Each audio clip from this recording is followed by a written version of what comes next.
So the wilderness narrative begins with a man named Terah. I know you're thinking, oh yeah, I've heard of him. I've got his picture on my refrigerator, right? No. Well, have you heard of a son named Abram, maybe? Yeah. So in this wilderness journey we're going to begin with Terah, it starts in Genesis chapter 11. So go ahead. For today, that's kind of where you're going to want your pen or your highlight or whatever, because we're going to be really hanging out in Genesis 11, 12, and 13. A little bit in 15. We're just going to love on Genesis today, okay?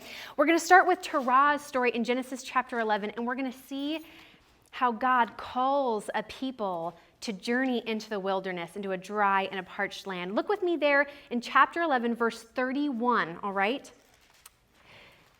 Genesis chapter 11, verse 31. Terah took his son Abram, his grandson Lot, son of Haran, and his daughter-in-law, Sarai, the wife of his son Abram, and together they set out from Ur of the Chaldeans to go to Canaan. All right, so that is how our journey really all begins, with this guy named Terah, who maybe before today you'd never even heard of, setting out from Ur to go to the land of Canaan. Anybody ever heard of Canaan?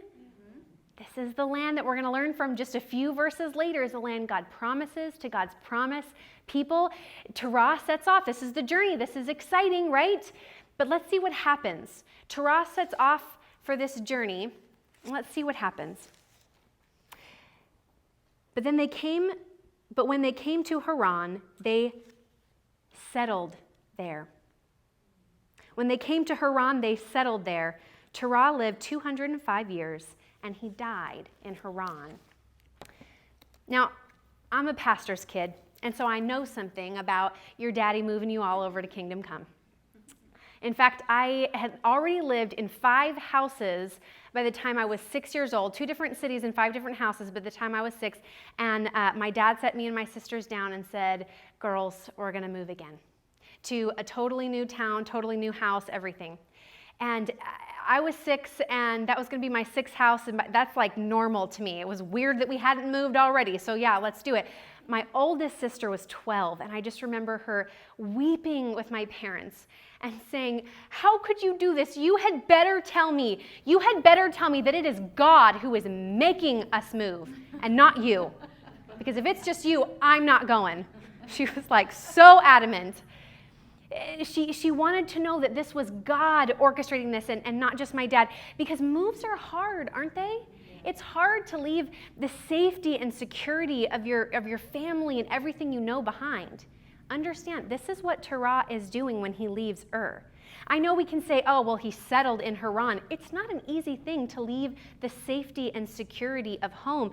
They had lived there for generations. They had places that were familiar. Their family was there. They left Ur behind.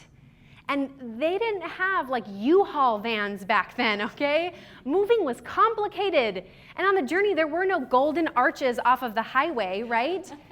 A few bad calculations in your journey plans, and this could get ugly with a capital U. I mean, Donner Party time, right? It is difficult to make a move today. It was way difficult back then.